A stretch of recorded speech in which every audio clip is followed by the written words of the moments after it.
Şeyin üstünü aldı dumançən, səni də, məni də qocaltdı erkən, o qara tellərə min sığal çəkən əllər o əllərdir, saç o saç deyil.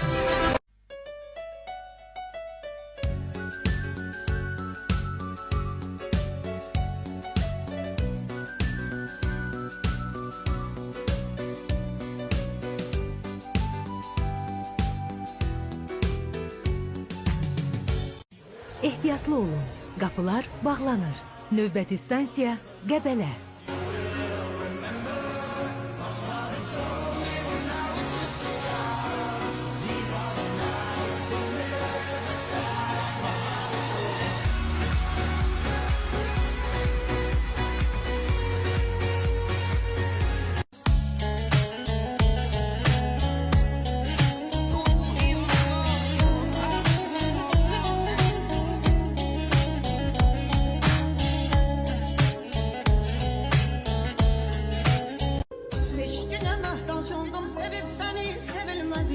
Ömrümün ağır yükü sen olmasan yok haberim.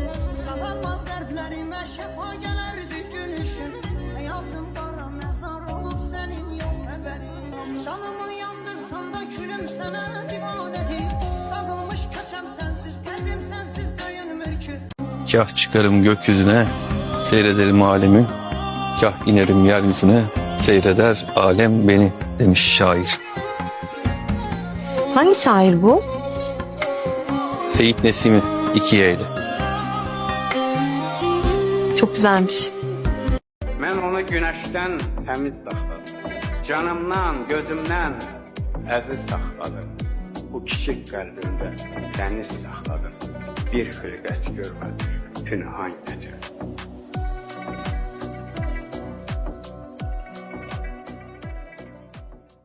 Kah çıkarım gökyüzüne, seyrederim alemi. Kah inerim yeryüzüne, seyreder alem beni demiş şair. Hangi şair bu? Seyit Nesimi, iki yeğli. Çok güzelmiş. Çiçeğe kadar oldu, sevinç oldu, keder oldu. Ne için geldi keder oldu? Kimle küstü cavanlığı?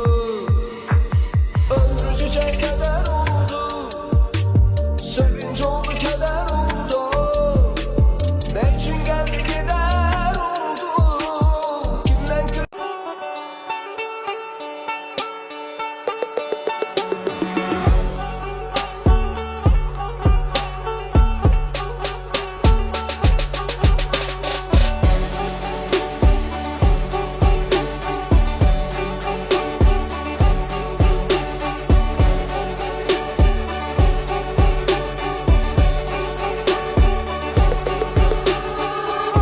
Je t'aime mi amore, me li perfie, e nelle giarabirila, too much. Je t'aime mi amore, me li perfie, e nelle giarabirila.